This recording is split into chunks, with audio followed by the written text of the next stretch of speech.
Hello friends, good morning. आज 1 जुलाई का article हम डिस्कस करेंगे। तो प्रीलिम्स ओरिएंटेड न्यूज़ है, करंट अफेयर जो भी है 1 जुलाई का, तो वो आज अपन डिस्कस करते हैं एक बार।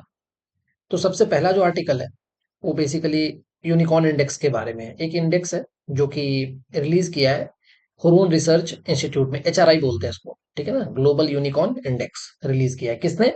The Hurun research institute. अब एक तो ना इसमें कीवर्ड कौन सा इंपॉर्टेंट है, एक तो यूनिकॉर्न खुद ही इंपॉर्टेंट है। पर पहले एक बार ये रिपोर्ट में क्या जो फाइंडिंग्स है, की फाइंडिंग्स है, उसको डिस्कस करते हैं थोड़ा सा।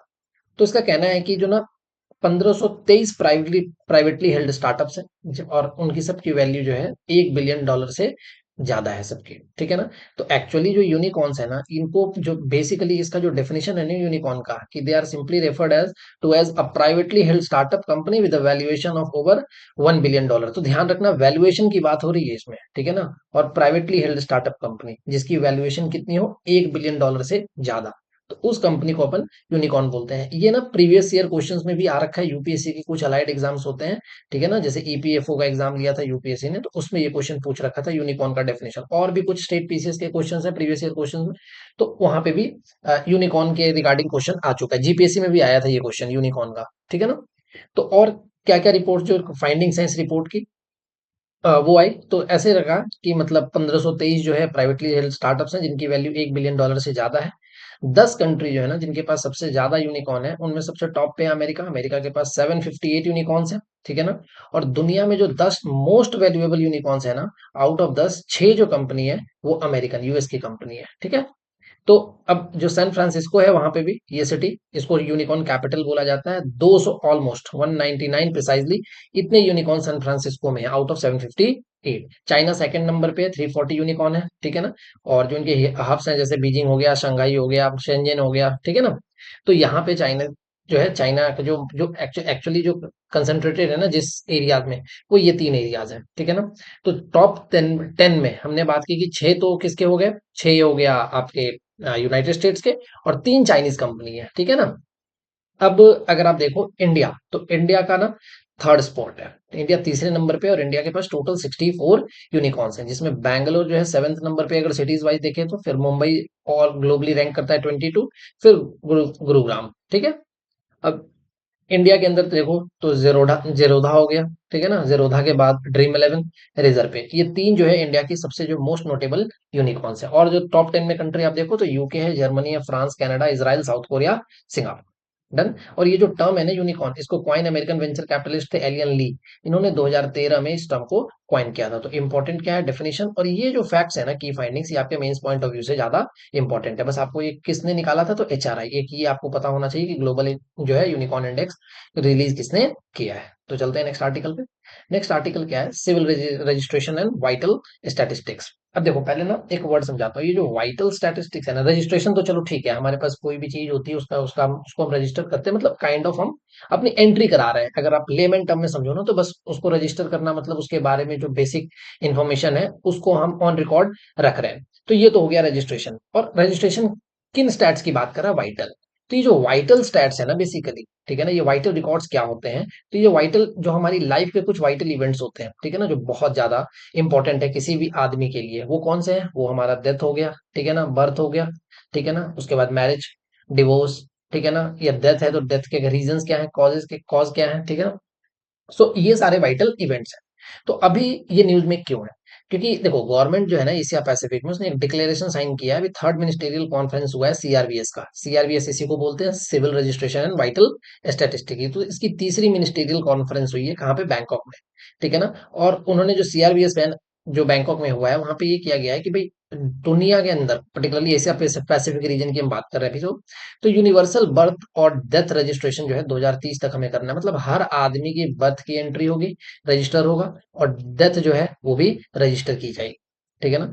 तो इसकी बात अब यूनाइटेड नेशन ने ना, ये जो सीआरबीएस है ना, इसको बोला गया कि कॉन्टिन्यूअस परमानेंट कंपलसरी और यूनिवर्सल रिकॉर्डिंग है occurrence and characteristic of vital events, ठीक है ना, पॉपुलेशन का, in accordance with the law. और वाइटल इवेंट्स कौन है उसको भी डिफाइन किया यूनाइटेड नेशन ने। अब इस पूरे को ना एक ऑर्गेनाइजेशन है UN ESCAP, United Nation economic and social commission for Asia and the Pacific, उसने क्या किया है, एक डिकेट 2014 में ना, get everyone in the picture, इस सबकी एंट्री होनी चाहिए।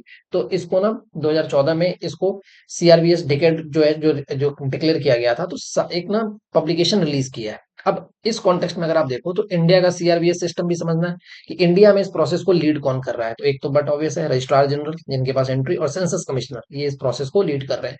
मिनिस्ट्री ऑफ हेल्थ का ना, हेल्थ एंड फैमिली वेलफेयर का, ये जो हेल्थ मिशन होते हैं ना, उसके थ्रू एडिशनल सपोर्ट होता है, ठीक है ना। अब इंडिया में एक एक्ट है जिसको आरबीडी एक्ट 1969 बोलते हैं, registration of birth and death, ठीक है ना, एक्ट 1969। तो ये मैंडेटरी है, ठीक है ना, हमें बर्थ का भी रजिस्ट्रेशन करने और डेथ का भी रजिस्ट्रेशन जो है ये मैंडेटरी है इस एक्ट के अकॉर्डिंग। और यहाँ तक कि जो ये एक्ट है ना 1969, इसमें अब आप डिजिटल रजिस्ट्रेशन भी कर सकते हो। इसका अब डिजिटल रजिस्ट्रेशन का इम्पैक्ट क्या हुआ है कि जो बर्थ का जो रजिस्ट्रेशन है ना, वो 86 से 96 चला गया है ये सीआरबीएस डिकेड में। ये जो 10 साल की जो सदी है 2014 से 24 वाली, तो इसमें जो पहले 86% तक हम पहुंचे थे, अब हम 96% बर्थ रजिस्ट्रेशन हमारे पास रिकॉर्ड हो रहा है। डन। तो ये दूसरा आर्टिकल था।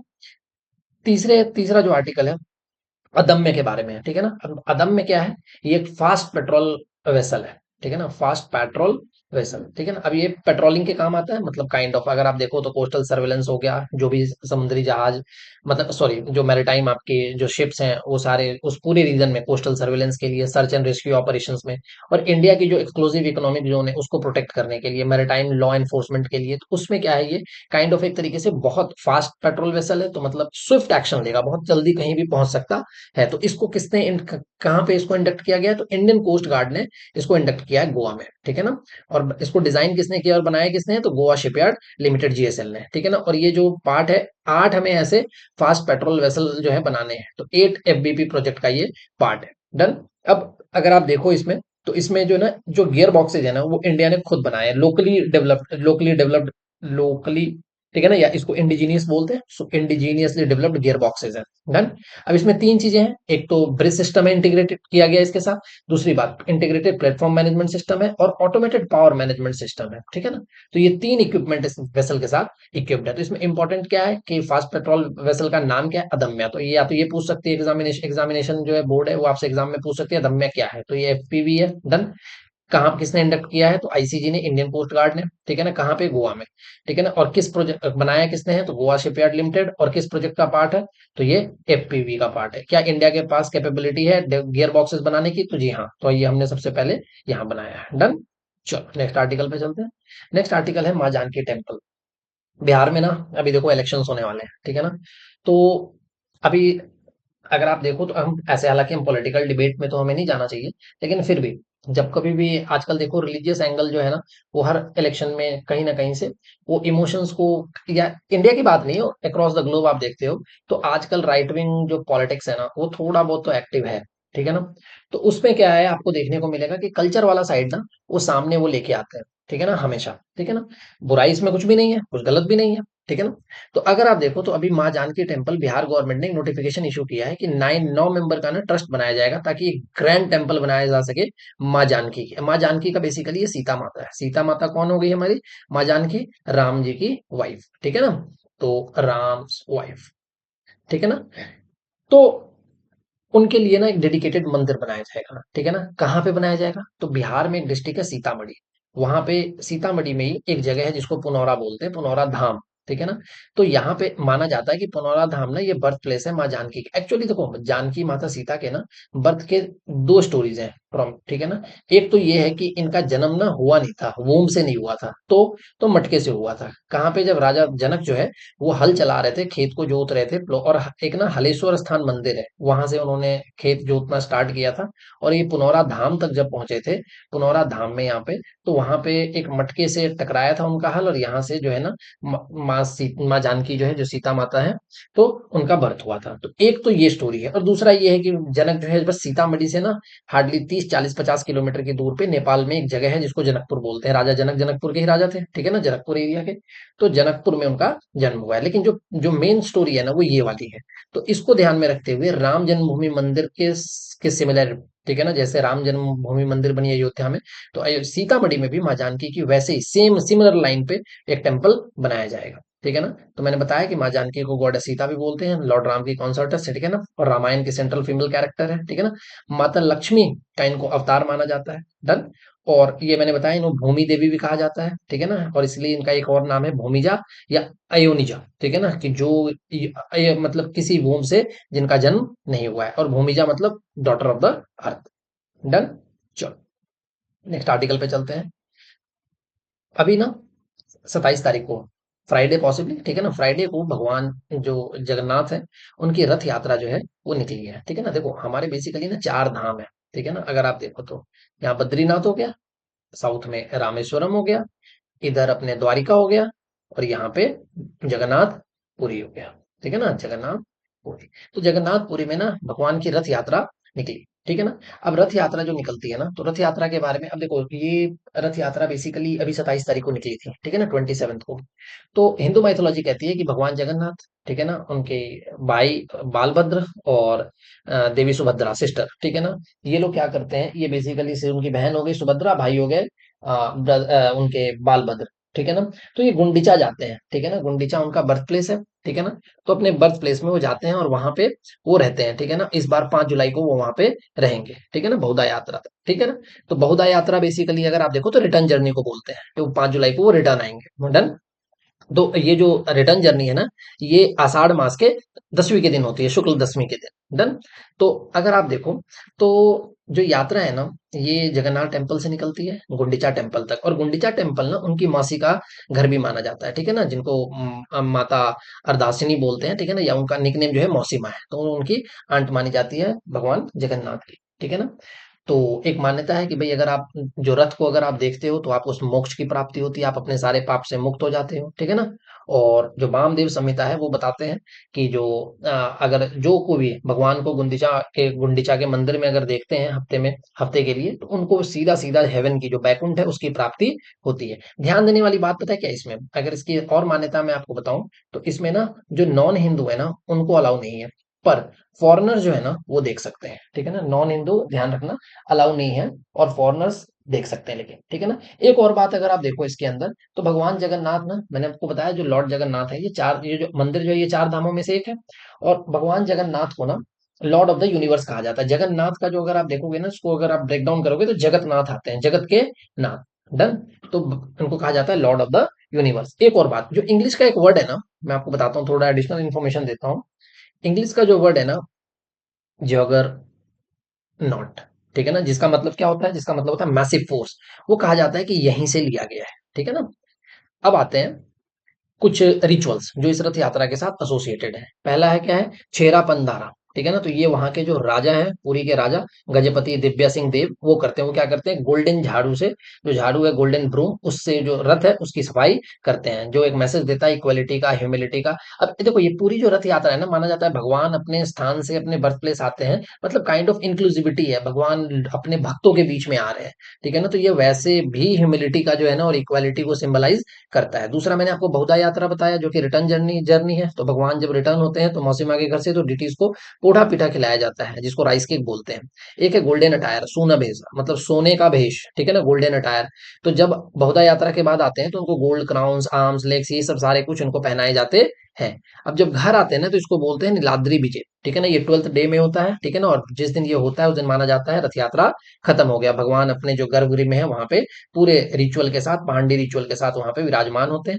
पर एक इंपॉर्टेंट चीज इसमें क्या है, रसगुल्ला दिवस। रसगुल्ला दिवस जो है ना, माना जाता है कि रथ पे 3 लोग हैं, भगवान जगन्नाथ, दूसरा रथ है बालभद्र का उनके भाई का, तीसरा उनकी सिस्टर देवी सुभद्रा का। पर माता लक्ष्मी इसमें कहीं नहीं है, ठीक है ना।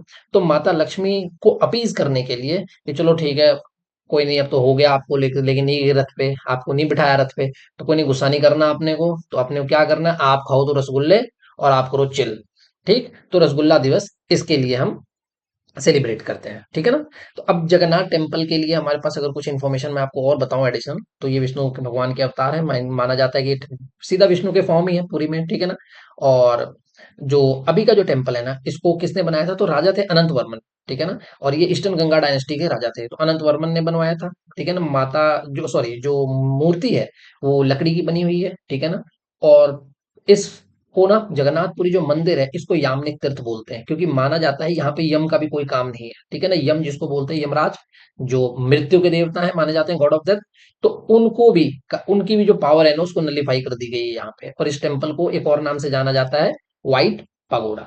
तो पूरा इंफॉर्मेशन जितना भी था हमने डिस्कस किया। हाँ, ये ध्यान रखना है कि ये जो मंदिर है ना ये कलिंगा स्टाइल का आर्किटेक्चर है, ठीक है ना। कलिंग उड़ीसा के पास ही है, तो उड़ीसा का ही पुराना नाम है, तो ये जो आर्किटेक्चर है वो कलिंग स्टाइल आर्किटेक्चर है। डन। तो ये हमने आर्टिकल डिस्कस किया। एक लास्ट आर्टिकल है, वो भी अभी अपन डिस्कस करते हैं। देखो, ठीक है ना। गोल्डन जुबली सेलिब्रेशन हुआ है किसका? डिपार्टमेंट ऑफ ऑफिशियल लैंग्वेज का। गोल्डन जुबली मतलब कितने साल हो गए? 50 साल, ठीक है ना। ये डिपार्टमेंट जो है ना ऑफिशियल लैंग्वेज का 1975 में स्टैब्लिश किया गया था, ताकि हिंदी और दूसरे इंडियन लैंग्वेज को ऑफिशियल वर्क में जो है ना प्रमोट किया जा सके। तो अब ऑब्जेक्टिव क्या है कि इंडिया के जो है ना, एक तो स्मूथ गवर्नेंस हो, ठीक है ना, और लिंग्विस्टिक डाइवर्सिटी जो है ना को रिफ्लेक्ट किया जा, जो है ना वो रिफ्लेक्ट हो, ये ऑब्जेक्टिव था। तो यूनियन होम मिनिस्ट्री के जुरिस्डिक्शन में ही आता है, ठीक है। सबसे बड़ी बात, अगर आप ऑफिशियल लैंग्वेज को देखो ना, तो ये वो लैंग्वेज है जिसको गवर्नमेंट एडमिनिस्ट्रेटिव पर्पस के लिए यूज करती है, कम्युनिकेशन के लिए यूज करती है, और पब्लिक डॉक्यूमेंटेशन के लिए यूज करती है। 3 आर्टिकल कॉन्स्टिट्यूशन में है, तो कॉन्स्टिट्यूशनल प्रोविजन इंपॉर्टेंट है। आर्टिकल 343 ये डिजिग्नेट करता है हिंदी को official language of the Republic of India. ध्यान रखना, नेशनल लैंग्वेज की बात नहीं कर रहा है, ये सिर्फ और सिर्फ ऑफिशियल लैंग्वेज की बात कर रहा है। तो ऑफिशियल लैंग्वेज एक्ट 1963 भी हमने बनाया, जिसमें ये भी बोला कि इंग्लिश को भी हिंदी के साथ साथ, ठीक है ना, हिंदी के साथ साथ इंग्लिश को भी साथ के साथ अलाउ किया जाएगा ऑफिशियल पर्पस में, ठीक है ना। क्योंकि यहाँ पे किसके डिमांड थे? सदर्न स्टेट्स के।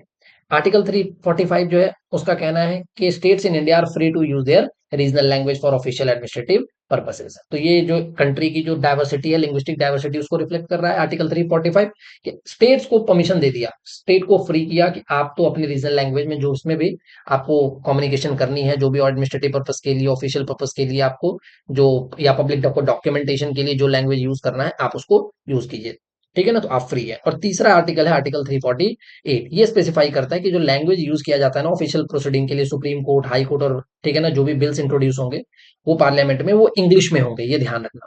तो सुप्रीम कोर्ट, हाई कोर्ट और जितने भी पार्लियामेंट के बिल्स होंगे उसको इंट्रोड्यूस, ये तीनों जगह इंग्लिश चलेगा, ठीक है ना। हाँ, अगर पार्लियामेंट प्रिस्क्राइब करती है ना कि ये लैंग्वेज भी एक्सेप्ट किया जा रहा है, तो ठीक है, तो उसको कर लिया जाएगा, अदरवाइज इन जनरल इंग्लिश में ही किया जाएगा, ठीक है।